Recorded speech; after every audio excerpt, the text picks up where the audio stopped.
기도했습니다. 왜 기도했느냐? 절망 때문에 그는 하나님을 찾았습니다.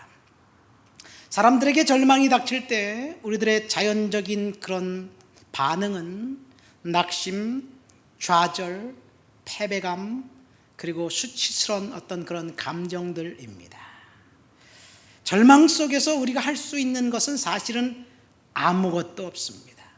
낙심하고 포기하는 것밖에 없습니다. 그러나 예수 그리스도를 믿는 저와 여러분들은 하나님 앞에 기도로 그 절망을 내려놓고 하나님 앞에 기도로 나아갈 수 있는 것, 그것은 우리의 단 한 가지 선택사항입니다. 그래서 기도는 절망당한 사람들이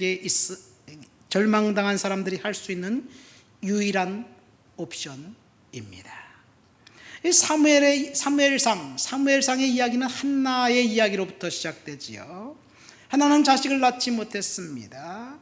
사무엘의 사사기의 마지막 구절에 보면 사람들이 각기 제 소견에 오른 대로 살았다, 제 소견에 오른 대로 행동했다라는 말씀으로 사사기를 끝냅니다.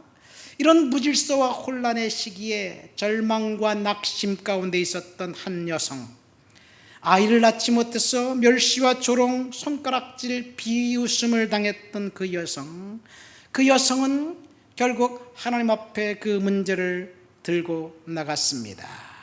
어쩌면 저와 여러분들이 한나가 겪었던 그런 심리적이고 육체적인 그런 고난과 고통이 우리들의 삶을 엄습하고 있을 수도 있습니다.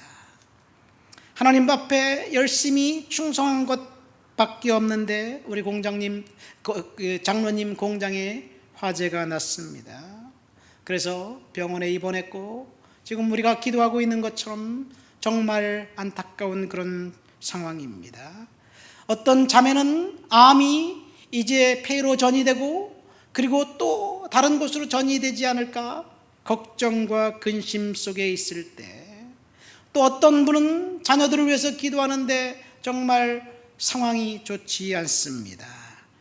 기도하고 있지만 나빠지는 것 같습니다. 여러분, 우리들이 생각하는 그런 그 기도 응답이라는 것은 뭔가요? 제가 오늘 아침에 시편 111편을 묵상하면서 이런 생각을 했습니다. 여러분, 기도가 우리가 응답이라고 해석하는 것은, 저와 여러분들이 기도한 것이 응답이라고 해석하는 것은 기도한 것이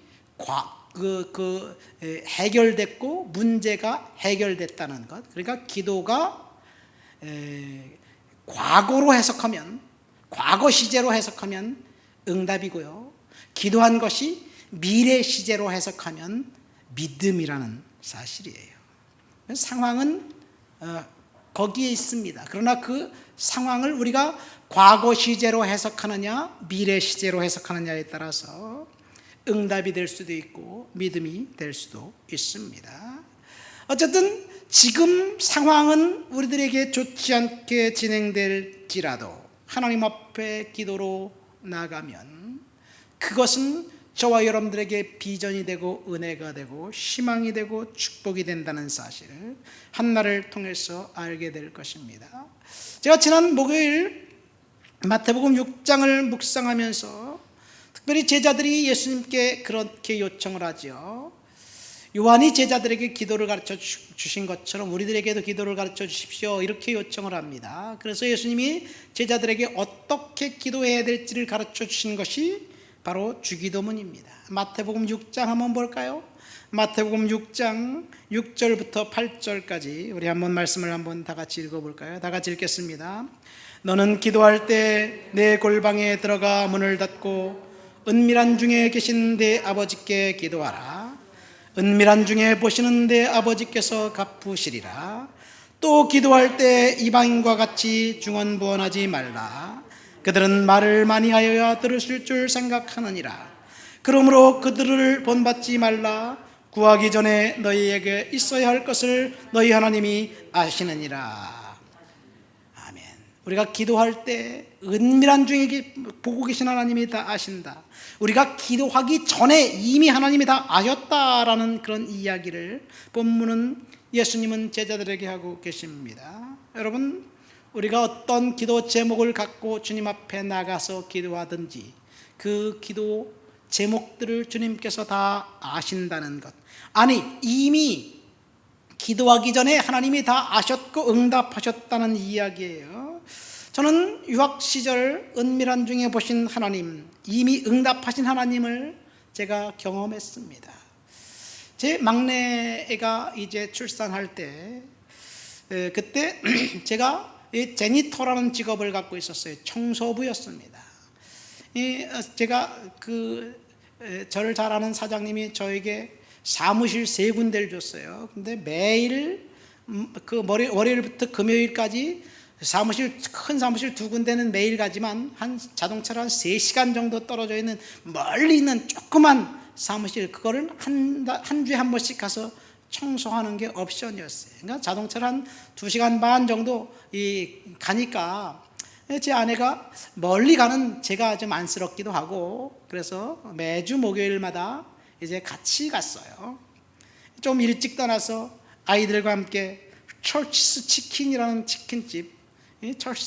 치킨집이 있어요. 거기서 이제 저녁 식사를 하고, 그리고 이제 일을 하고, 그 멀리 가서 이제 일을 하고 옵니다. 일하는 동안 우리 아이들은 자동차에서 아들과 큰 딸은 놀고 있고, 그리고 부부가 같이 일을 하면, 둘이 일하면 그 2시간 할 거 1시간에 끝내잖아요. 어쨌든 그렇게 일을 했습니다. 그래서 멀리 해인이에 있는 그 사무실에 가서 도착했어요. 그날따라 도착했는데 우리 아내가 이 막내 이제 임신 막달에 양수가 터졌어요.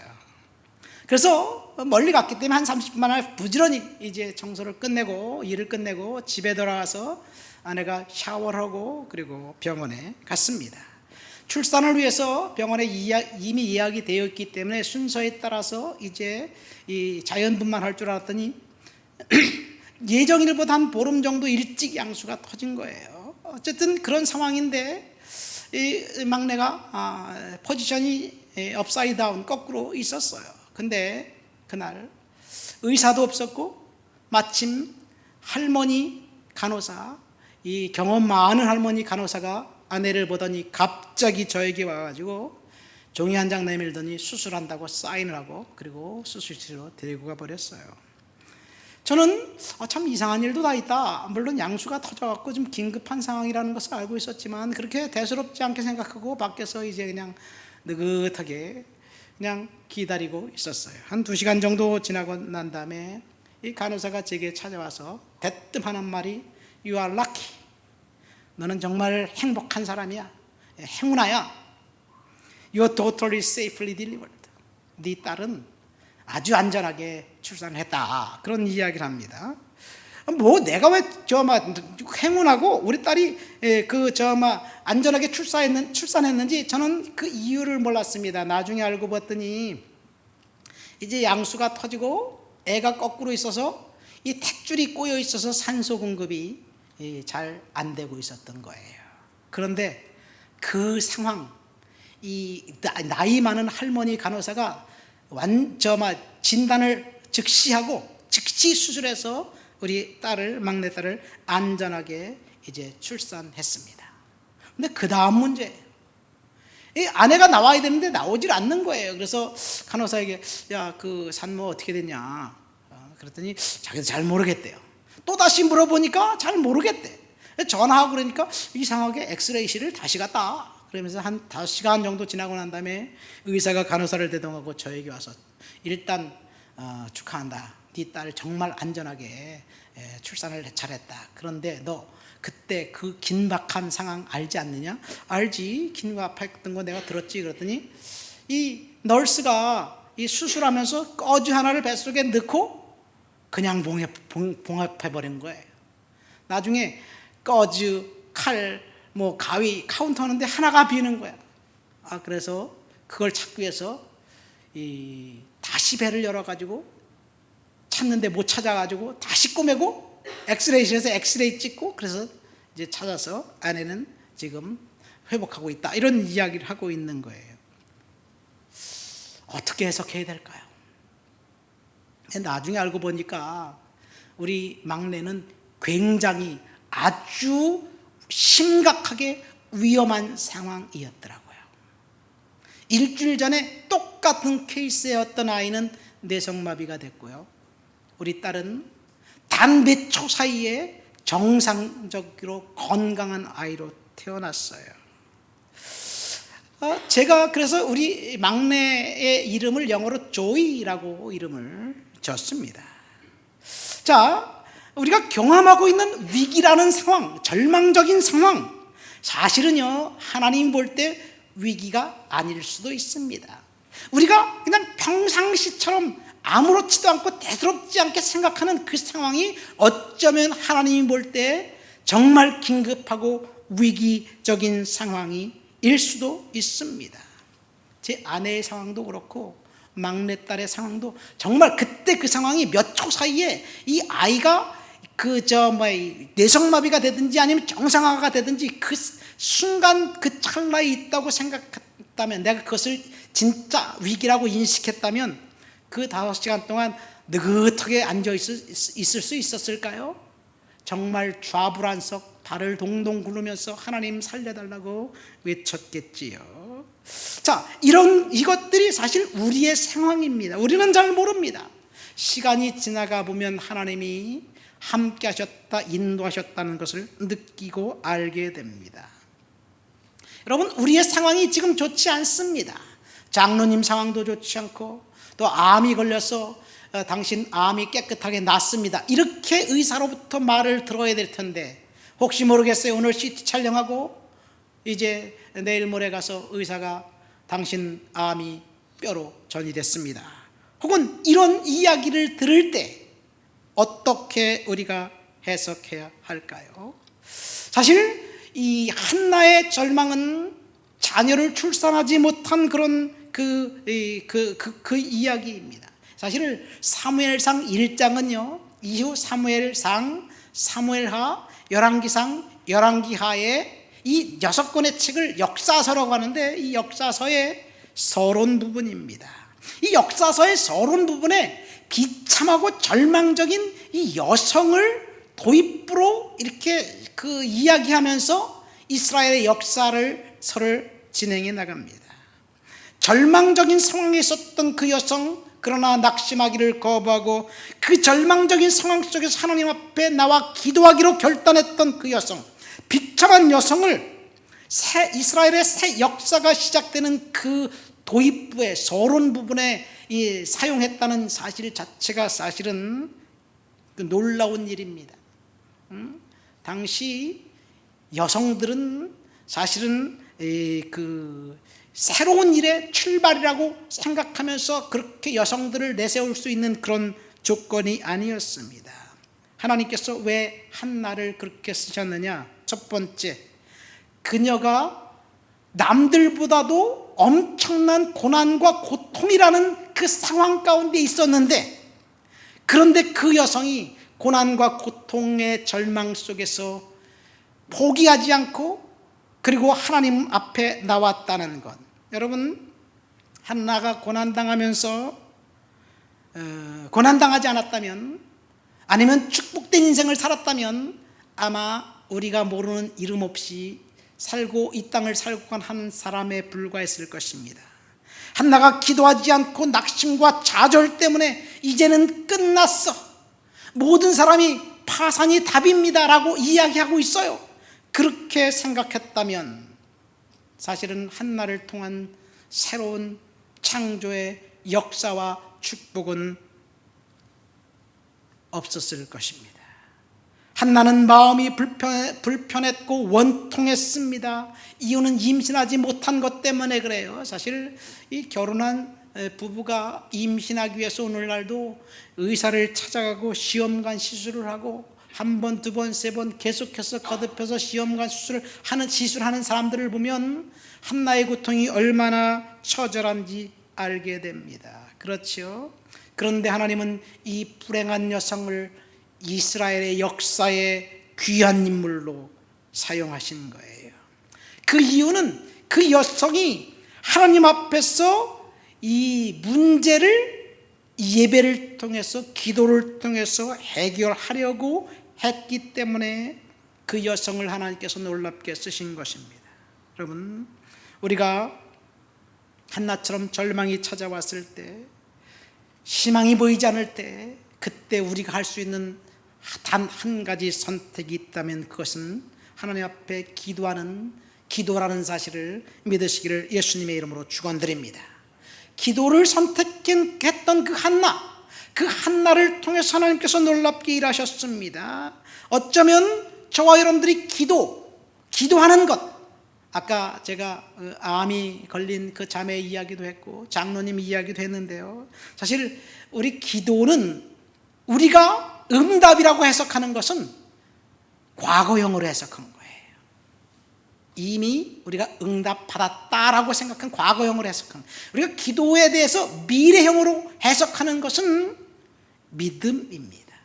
사실 기도한 것이 문제가 해결됐느니 해결되지 않았느니, 지금 해결됐고 그리고 앞으로 해결될 것인지, 그것은 중요하지 않습니다. 하나님 앞에.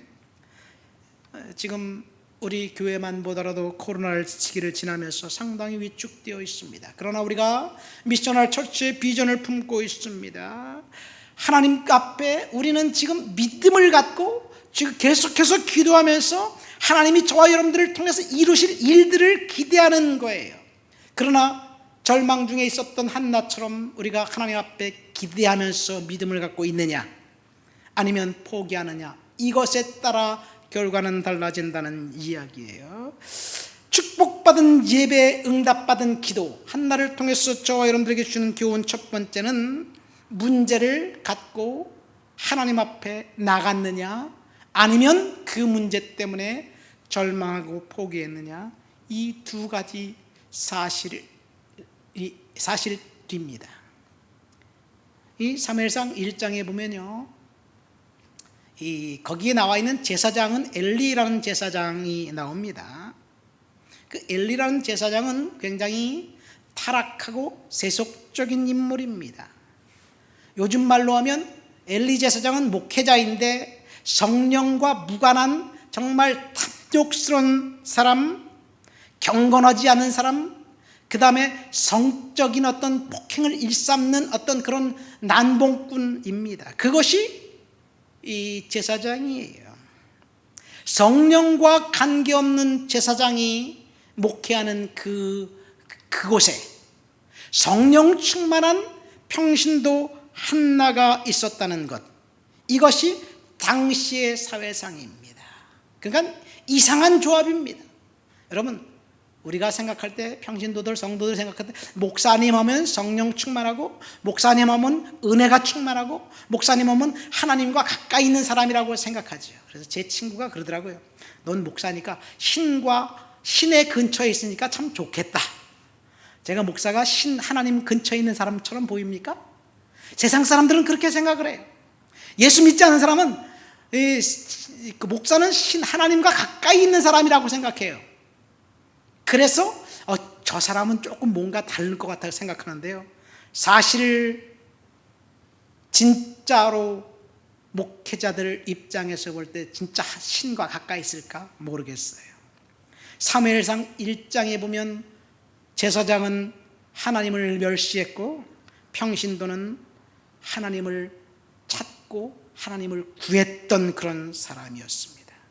당시 성전은 실로라는 곳에 있었습니다. 실로는 여호수아가 가나안 땅을 정복하고 실로라는 도시에 하나님의 법궤를 거기에 모시고 있었어요. 실로가 지금 어디인지 모릅니다. 예루살렘인지 헤브론인지 베들레헴인지 몰라요.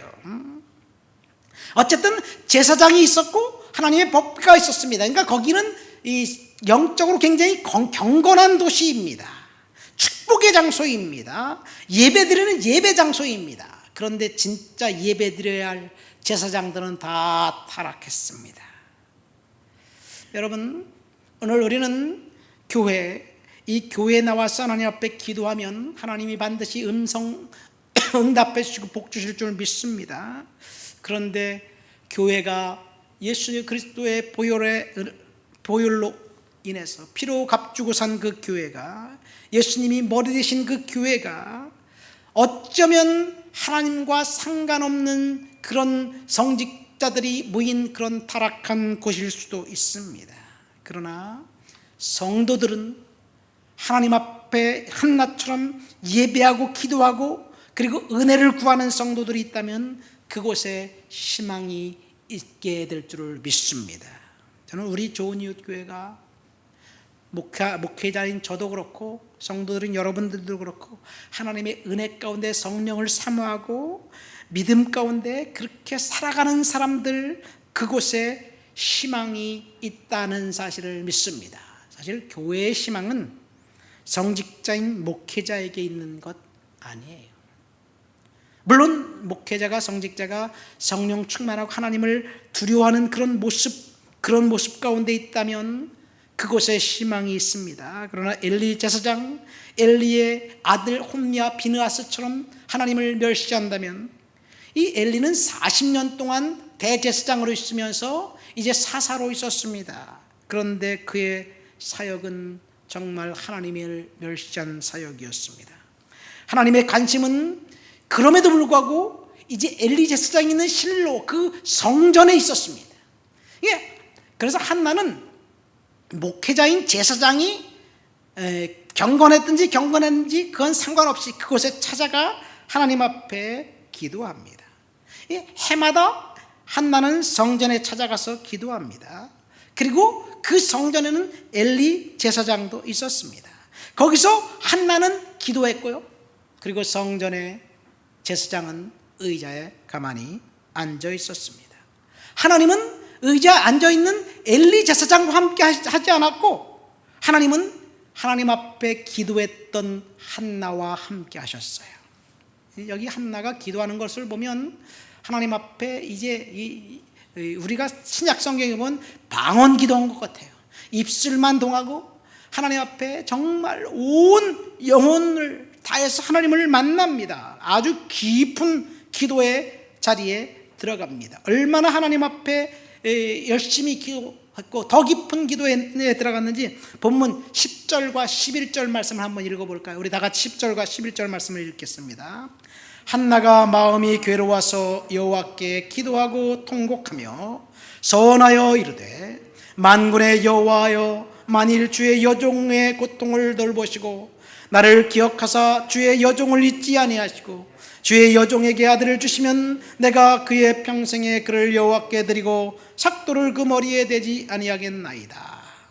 여기 보면 기도하고 통곡하고 서원했다라고 한나의 기도를 평가하고 있습니다. 절절한 기도를 하나님께 드린 거예요. 기도한 거예요. 한나가 지금 무엇 때문에 절절한 기도를 하나님께 했나요? 아들을 달라고 서원하면서 지금 기도하고 있는 거예요. 하나님께서 들으시는 기도, 반드시 응답할 수밖에 없는 기도를 하나님께 올려드리고 있는 거예요. 이 한나의 기도는 누가복음 18장 예수님이 비유로 말씀하신 것처럼 강청하는 기도, 아주 자신의 소원과 서원을 하나님 앞에 드리며 통곡과 침묵과 로 하나님 앞에 다가서는 그런 기도입니다. 하나님 앞에 자신의 서원을 아뢰면서 통곡과 침묵으로 종횡무진하면서 기도했던 그 기도, 더 깊은 영적인 단계의 기도를 하나님께 드렸던 것. 입술은 움직이는데 말은 나오지 않습니다. 속으로 기도하는 거예요. 여러분, 이 단계에 들어가기까지 우리가 하나님 앞에 기도의 훈련을 쌓아야 될 필요성도 있다고 생각합니다. 예전에 저는 한국의 대부분 교회들은 그렇죠. 큰 소리로 목이 쉬어라 터지면서 외치는 통성기도가 정말 하나님 앞에 가장 높은 차원의 기도인 것으로 알았어요. 물론 통성기도하는 것은 성도들과 함께 연합해서 기도 훈련하는데 굉장히 탁월하고 중요해요. 통성기도를 열심히 하면 하나님을 만나고 주님의 성령의 임재를 경험하게 돼요. 그런데 그것보다 더 깊은 차원의 기도는 사실은 하나님의 임재 가운데 들어가는 거예요. 저도 제 인생 가운데 딱 한 번 하나님의 임재 가운데 들어갔던 기도를 했던 경험이 있어요. 지금부터 한 5, 6년 됐나요? 7, 8년 됐나요? 8월 그 원당에 있을 때 이 종교 부지 문제를 가지고 하나님 앞에 기도할 때 8월 한 달간 성전에 올라가서 매일 기도했던 그런 경험이 있습니다. 어쩌면 지금 하나님께서 저와 여러분들에게 더 깊은 차원의 기도를 기도시키는데, 장로님이 공장에 화재가 났다는 소식을 듣고 성도들과 함께 매일 11시에 모여서 우리가 말씀 읽고, 그리고 함께 연합해서 기도하는데, 그리고 말씀 읽은 것 가지고 나누는데, 근데 사실은 그 시간 우리가 말씀 읽고 나누지만 더 깊은 영적인 단계의 기도를 드리는 그 시간일 수도 있습니다. 한나는 하나님 앞에 자신의 처지를 아뢰며 서원하여 기도했습니다. 무슨 기도를 했는지 딱 한 가지만 기도한 거예요. 하나님, 아들을 주세요. 아들을 주시면 그 아들을 하나님께 서원으로 드리겠습니다. 아들을 주세요. 하나님께 드리겠습니다. 그런 기도예요. 아들을 안 주시면 못 드리는 거지요. 하나님께 드린 그 아들은 내 아들이 아니에요. 그러니까 한나에는 사실은 아들을 달라고 했지만 내 아들을 달라고 그런 게 아니라 하나님께 드릴 일꾼들을 달라고 기도한 거예요. 여러분, 그래서 한나의 기도는 대단히 아주 탁월한 기도입니다. 한나는 지금 썩어 냄새가 진동하는 그 사회를 바꿀 인물을 자신을 통해 달라고 기도한 거예요. 그는 입을 크게 벌린 것입니다. 그런데 하나님께서 그 한나의 기도를 통해서 놀랍게 응답하십니다. 우리가 하나님 앞에 지금 무엇을 위해서 기도하고 있을까? 한나처럼 입을 크게 열어서 하나님의 나라, 하나님의 영광을 위해서 우리가 기도하고 있을까? 어쩌면 지금 우리 대한민국은 사무엘상 1장 그 사회상과 비슷하지 않은가 생각됩니다. 교회들도 많고 성도들도 많고 유명한 목회자들도 많은데, 사람들은 교회를 향해서 손가락질하면서 이야기하는 것이 어쩌면 사실인 것 같아요. 교회를 폄하하고 교회를 비난하면서 욕하는 것들이 교회가 빌미를 준 것 때문에 욕을 당하고 있다면 엘리 제사장 시대의 모습과 비슷하다고 생각합니다. 이럴 때 하나님은 기도하는 평신도를 찾고 계신 거예요. 그러니까 하나님은 저와 여러분들이 한나처럼 기도하는 평신도로 하나님이 찾고 있는 그 사람이라는 사실을 아시기를 예수님의 이름으로 축원드립니다. 엘리 제사장, 그 성령과 무관한 그 제사장이 한나의 입술을 주목하면서 두 가지 이야기를 합니다. 첫 번째, 야, 너 왜 술 처먹고 와서 성전에서 난리 부르스냐? 이 얘기예요.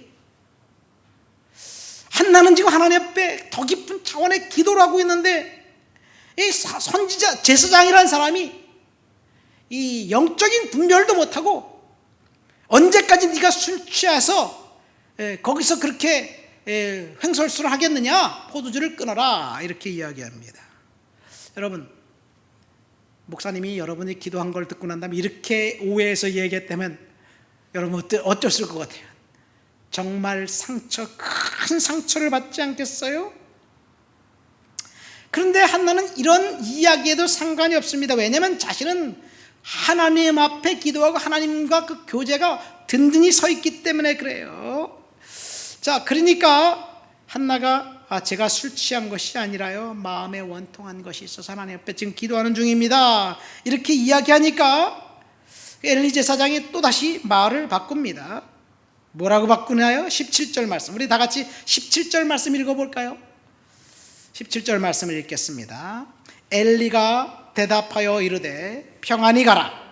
이스라엘의 하나님이 내가 기도하여 구한 것을 허락하시기를 원하노라. 아니, 갑자기 술 취해서 왜 난리 부르스냐 그러다가 평안히 가라, 이스라엘 하나님이 내 기도를 응답해 주겠다, 이렇게 이야기합니다. 아주 종잡을 수 없습니다. 생전에 기도도 안 하던 세속적인 목사 입에서 축복의 말씀이 툭 떨어져 나와요. 그런데 한나는 그 음성을 하나님의 음성으로 들었다는 것이. 여러분, 하나님의 음성은요, 우리 귀에 들리기 쉽게 우리가 원하는 음성 그렇게 주는 것이 아니에요. 어떤 상황과 형편에서든지 하나님의 음성으로 우리가 들을 수 있는 열린 귀가 있어야 될 줄 믿습니다. 한나는 주변 상황이 어찌 되든지 간에 열정적으로 하나님 앞에 기도했습니다. 그리고 하나님이 자기의 그 마음속의 소원을 이루어 주실 것을 확신했습니다. 그리고 제사장의 말을 듣자 그것이 하나님의 음성으로 들었어요. 여기 성경에 보면요, 우리가 읽지는 않았지만 1장 5절에 보면 한나가 임신하지 못한 것은 하나님이 임신하지 못하게 했다고 성경은 그렇게 이야기하고 있어요. 1장 5절과 6절 두 번씩이나 하나님께서 그에게 임신하지 못하게 하셨다라고 기록되어 있습니다. 그러니까 다시 말해서 저와 여러분들이 겪어하는 힘든 일, 어려운 일, 장로님을 보면 공장에 화재 난 일, 암이 들린 자매, 암병이 걸린 자매는 그 암, 혹은 또 여러 가지 재난적인 상황, 이런 것들을 우리가 감당할 수 있기 때문에 하나님이 허락하셨다는 이야기예요. 믿습니까? 그러니까 우리는 하나님께서 허락하셨기 때문에 해결도 하나님의 손에 달려 있고 하나님이 때가 되면 해결해 주실 줄을 믿습니다. 중요한 것은 하나님이 때가 되었을 때 해결받게 될 거예요. 그래서 한나처럼 낙심하지 않기를 결단하고 기도로 하나님 앞에 나가야 될 줄 믿습니다. 우리가 해야 할 일은 절망적인 상황이 우리 가운데 닥쳤다 할지라도 낙심을 거부하고 그리고 하나님 앞에 기도로 나가기를 결정하면, 그러면 그 다음에 하나님이 일하시는 거예요. 두 번째, 한나는 제사장이 뭐라고 말씀하시든지 간에 하나님이 제사장 엘리를 통해서 축복과 응답을 주셨다는 사실을 알았습니다. 이것이 영적인 질서입니다. 하나님께서 주의 종들을 통해서 성도 여러분들을 축복해 주실 때, 여러분 목사가 여러분들의 영적인 권위로 하나님 세워주신 이유가 있습니다. 그래서 우리는 영적인 질서의 권위에 복종해야 될 줄 믿습니다. 제사장의 입술에서 떨어진 그 말 한마디, 그 말 한마디를 하나님이 책임져 주셨어요. 그래서 한나는 엘리의 말씀을 듣고 전혀 토를 달지 않고 불순종하지도 않았습니다. 오늘날에도 이 원리는 동일합니다. 하나님께서 기름 부신 종들을 통해서, 목회자들을 통해서 성도들을 축복하십니다. 목회자 입술에서 축복의 선포가 있을 때 반드시 여러분들이 축복받습니다. 그런데 사실은 제가 목사인데 모든 사람을 향해서 일관되게 계속해서 축복해야 되는데 사실은 그렇지가 않아요. 어떤 사람에게는 축복의 말씀이 계속해서 나오고 어떤 사람은 저분은 저러면 안 되는데 하나님 도와주세요, 저분들 돌아서게 해주세요, 이런 말만 나와요. 사실은 축복이라는 말이 나오지 않아요. 18절 19절 말씀 볼까요? 영적이지 않은 엘리 제사장의 이야기를 들은 이 한나가 뭐라고 대답했나요? 18절 19절 읽겠습니다. 이르되 당신의 여종이 당신께 은혜 입기를 원하나이다 하고 가서 먹고 얼굴에 다시는 근심빛이 없더라. 그들이 아침에 일찍 일어나 여호와 앞에 경배하고 돌아가 라마의 자기 집에 이르니라. 엘가나가 그의 아내 한나와 동침함에 여호와께서 그를 생각하신지라. 한나는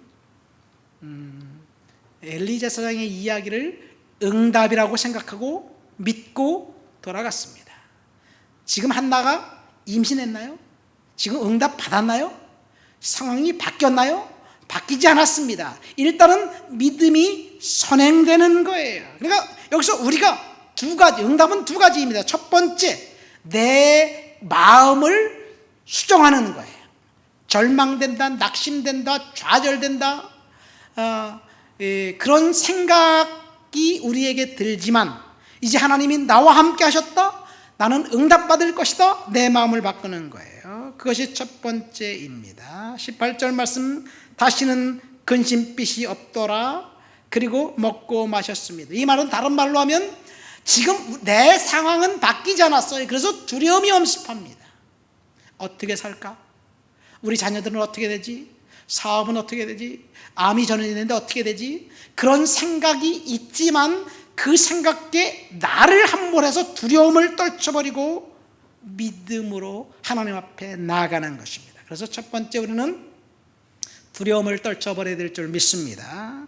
디모데후서 1장 7절에 보면 하나님이 우리에게 주신 것은 두려워하는 마음이 아니다 라고 이야기합니다. 성경에 보면 두려움은 영이라고 이야기합니다. 두려움의 영이 우리를 잠식하는 것은 우리가 두려움의 영을 초청했기 때문에 그래요. 사실 언젠가도 이야기했잖아요. 욥에게 왜 그런 재난이 일어났을까? 욥이 재난이 있고 난 다음에 자식들이 죽고 빌딩이 무너지고 그리고 그 악창이 나고 난 다음에 욥이 딱 이런 말을 합니다. 욥기 1장 13절부터 19절 말씀해 보면 욥이 뭐라고 3장에 고백하냐면요, 나의 두려워하는 그것이 나에게 임하고 내가 무서워하는 그것이 내 몸에 미쳤구나. 그러니까 욥이 두려워했던 것이 임한 거예요. 사실 두려움으로 사탄의 공격할 빌미를 욥이 준 거예요.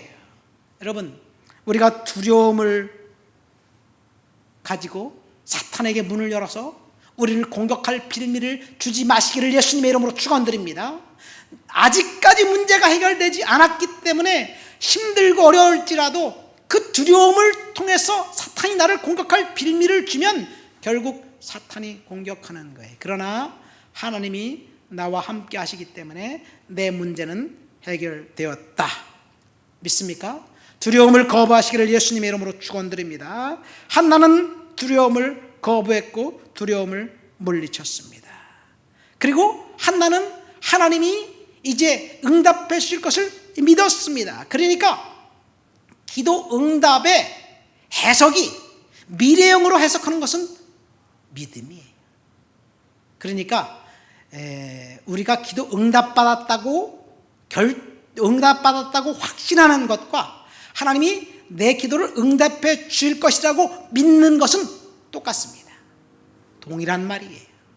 그러니까 여러분, 아직까지 문제가 해결되지 않은 것 같아서 그런 느낌적인 느낌이 들 때 하나님이 그 상황 속에서 해결해 주셨다는 믿음, 그 믿음을 가지시기를 예수님의 이름으로 축원드립니다. 말씀을 맺습니다.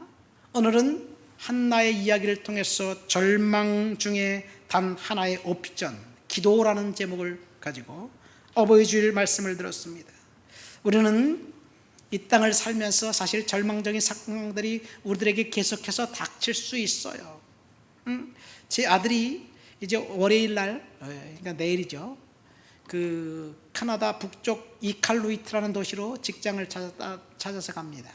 그것은 사실은요, 이렇게 생각하면 돼요. 북극과 가까운 곳이에요. 아주 춥고 아주 사람이 살기에 그 조건이 좋지 않은 곳이에요. 밴쿠버는 정말 살기 좋은 곳인데 그 도시를 간다고 결정했어요. 그래서 아들에게 잘했다, 젊었을 때 그런 데 가서 고생하고 오는 것도 괜찮다, 네 인생에 플러스가 된다. 근데 간다고 생각해서 그 이칼루이트라는 도시를 막 제가 찾아보니까요, 참 힘든 곳이에요. 그러나 그런 곳에서도 하나님이 함께 하신다는 사실을 저는 믿습니다. 하나님께서 그곳에서 함께 하실 거예요. 여러분, 상황이 우리에게 좋지 않다고 할 때 우리가 절망하고 좌절하고 낙심하고 포기하는 것은 자동입니다. 그러나 우리가 하나님 앞에 기도로 우리의 상황을 아뢰면 하나님께서 응답해 주실 줄 믿습니다. 한나는 지금 평안히 가라, 이스라엘의 하나님이 내가 구한 것을 허락해 주시길 원한다, 그 말씀을 듣고 평안한 마음을 갖고 그리고 하나님의 응답이라고 생각하고 돌아갔습니다. 그리고 실제로 응답받았습니다. 한나가 낳은 아들은 사무엘입니다. 사무엘을 통해서 하나님께서 이스라엘의 역사를 바꿉니다. 사사시대를 종식하고 왕정시대를 엽니다. 사무엘은 마지막 사사가 되었고 첫 선지자가 되었습니다. 사무엘은 또 그 아론의 자손이 아니기 때문에 제사장이 될 수 있는 그런 혈통적으로 제사장이 될 수 없습니다. 그러나 제사장의 역할을 합니다. 하나님의 놀라운 은혜입니다. 이것이 한나가 고통받았기 때문에 그 기도로 응답받은, 축복받은 그 결과입니다. 저와 여러분들이 절망감이 우리를 짓누를 때 그것이 축복의 근원이 된다는 사실을 믿고 우리가 기도로, 예배로 주님 앞에 나가서 이기시기를 예수님의 이름으로 축원드립니다. 우리 말씀을 생각하면서 다 같이 통성으로 기도합니다. 하나님, 절망 중에 단 한 가지 이제 옵션은 기도인데 기도로 절망을 이기게 도와 주옵소서. 다 같이 통성으로 기도합니다. 하나님,